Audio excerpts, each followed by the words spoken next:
નમસ્કાર, પ્રાર્થના સંદેશ ન્યૂઝમાં આપનું સ્વાગત છે। ઉત્તરાયણના પર્વને અનુલક્ષીને આણંદ જિલ્લાના ખંભાત શહેરમાં પતંગ તેમજ દોરાનું થઈ રહ્યું છે ધૂમ વેચાણ। સમગ્ર દેશમાં ઉજવાઈ રહેલો મકર સંક્રાંતિનો તહેવાર એટલે ઉત્તરાયણ। મકર સંક્રાંતિના તહેવારને હાલ ગણતરીના જ કલાકો બાકી રહ્યા છે, ત્યારે આણંદ જિલ્લાના ખંભાત શહેરની અંદર બજારમાં પતંગ ખરીદનાર તેમજ દોરી પીરાવવા માટે લોકોની ભારે ભીડ જોવા મળી રહી છે। ત્યારે ખંભાત શહેરમાં એસટી બસ સ્ટેશનથી ગોપાલ ટોકીઝ સુધી તેમજ વાઘરિયાવડ, મોટી ચુનારવાડ તેમજ વખારિયા મેન્શનમાં હોલસેલના વેપારીઓ દ્વારા પતંગ તેમજ દોરીનું ધૂમ વેચાણ થઈ રહ્યું છે। ખંભાત તાલુકા તેમજ ગુજરાતના અલગ અલગ શહેરોમાંથી પતંગ રસિકો પતંગ તેમજ દોરી ખરીદવા માટે ખંભાત શહેરમાં ઉમટી પડ્યા છે। ખંભાતની બજારોમાં ભીડને લઈને મેળા જેવો માહોલ જોવા મળ્યો છે।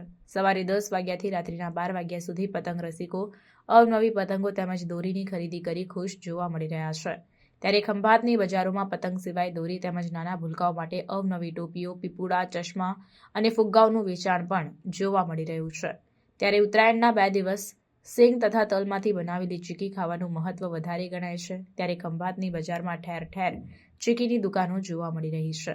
તેમજ આ વખતે કાચો માલ મોંઘો હોવાથી વેપારીઓના કહેવા પ્રમાણે પતંગની કિંમતના વધારો જોવા મળ્યો છે। ત્યારે તેની પરવા કરવા સિવાય પતંગ રસિકો ખરીદી કરી રહ્યા છે। ખંભાત શહેરમાં બનાવેલી પતંગો સમગ્ર ગુજરાતમાં વખણાય છે। ત્યારે ખંભાત શહેરમાં ઉત્તરાયણ નજીક આવતા જ ગુજરાતના અલગ અલગ શહેરોમાંથી લોકો પતંગો ખરીદવા માટે આવતા હોય છે। શું નામ આપનું અને આ ધંધા સાથે પતંગના વ્યવસાય સાથે આપ કેટલા ટાઈમથી સંકળાયેલા છો? મારું નામ ધવલભાઈ શંકરભાઈ ચુનારા। અમે બાપ દાદાના વખતથી છેલ્લા 20-30 વર્ષથી એમાં ધંધામાં જોડાયેલા છે। અને આ વખતે ખંભાતનું પતંગ બજાર ભાવ વધારા વિશે શું કહેવા માંગો છો?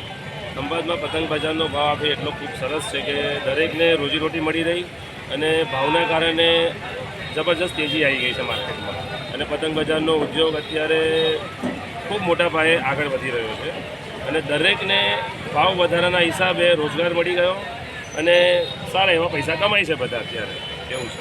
ખંભાતની અંદર પતંગો વિશ્વ વિખ્યાત છે, તો ગઈ સાલ કરતાં આ વખતે પતંગનું પ્રમાણ ઘટ્યું કે વધ્યું? મિનિમમ 10% જેટલું વધી ગયું। દર વર્ષ કરતાં આપણે 10-20% ગ્રોથ વધી ગયો પતંગોમાં, લોકોને માર્કેટ સારું પડી ગયું। શું નામ તમારું અને આ દોરી પીવડાવવાનો વ્યવસાય કેટલા ટાઈમથી કરો છો? મારું નામ છે રાજજી। અમે 30 વર્ષથી આ દોરીનો વ્યવસાય કરીએ છીએ। આ મારા કાકા છે, રામુ કાકા। અમારા ખંભાતમાં સમગ્ર રામુ કાકા જ ચાલે છે મોણસનો, અને 30 વર્ષથી અમે ધંધો કરીએ છીએ આ, અને પ્રીમિયમ ક્વોલિટી આવશે, કોઈ પણ જાહેરાત નથી। રામુ કાકા, તમે કેટલા ટાઈમથી દોરી પીવડાવવાનો વ્યવસાય કરો છો? 30 વર્ષ ધંધો કરીએ છીએ અને ઉત્તરાયણ આવતા 2 મહિના દોરી પીવડાવવાનું ચાલુ છે। ઓકે, શું નામ આપનું અને આપ ક્યાંથી આવો છો પતંગ ખરીદવા? મારું નામ પરમાર જયેશભાઈ મનોભાઈ છે। હું બોરસદ તાલુકાના ડાલી ગામમાંથી આવું છું અને દર વર્ષે અમે અહીંયાથી પતંગ અને દોરી લઈ જઈએ છીએ। અહીંની પતંગો અને દોરી બહુ જ સરસ છે અને વર્ષોથી અમારા બાપ દાદા પણ અહીંથી પતંગ અને દોરીની ખરીદી કરે છે। કેટલા ટાઈમથી પતંગ ચડાવવાનો આપને શોખ છે?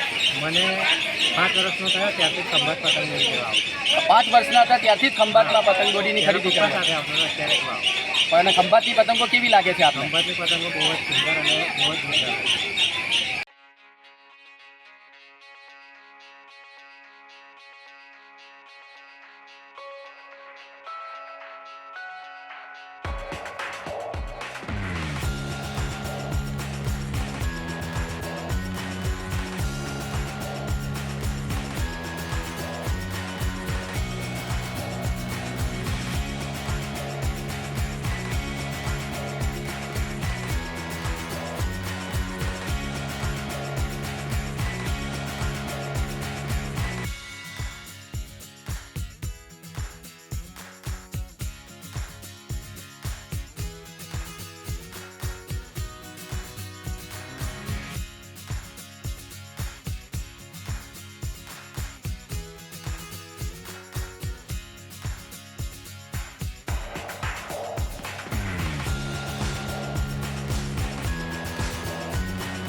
પ્રાર્થના સંદેશ ન્યૂઝની તમામ લેટેસ્ટ અપડેટ્સ માટે ચેનલને હમણાં જ લાઇક, શેર અને સબસ્ક્રાઇબ કરો.